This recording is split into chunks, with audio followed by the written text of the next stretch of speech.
பரந்தன் வீதி முரசுமோட்டை பகுதியில் இடம்பெற்ற விபத்தில் 4 உயிரிழப்பு.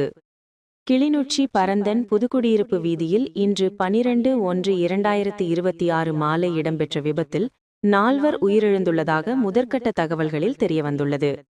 தனியார் பேருந்து ஒன்றுடன் கார் ஒன்று மோதிக்கொண்டதில் இந்த விபத்து நிகழ்ந்துள்ளது. இதில் காரில் பயணித்த 4 உயிரிழந்துள்ளார்கள். இவர்கள் விசுவமடு முல்லைத்தீவு பகுதியினைச் சேர்ந்தவர்கள் என தெரியவந்துள்ளது. உயிரிழந்தவர்களின் உடலங்கள் கிளிநொச்சி மாவட்ட மருத்துவமனையில் வைக்கப்பட்டுள்ளது. விபத்து தொடர்பிலான விசாரணைகளை கிளிநொச்சி போலீசார் மேற்கொண்டு வருகின்றார்கள். விசுவமடு பகுதியினைச் சேர்ந்த 46 அகவையுடைய பொன்னையா பூபாலன், 34 அகவையுடைய சந்திரகுமார் சவேந்தரன், புன்னை நீராவி பகுதியினைச் சேர்ந்த குணரத்தினம் குணதர்சன், 34 அகவையுடைய யுவானி பிரசாத் ஆகியோரே இவ்வாறு உயிரிழந்துள்ளார்கள். விசுவமடுவினைச் சேர்ந்த உதைப்பந்தாட்ட பயிற்றுவிப்பாளரும் ஒருவர் என தெரியவந்துள்ளது.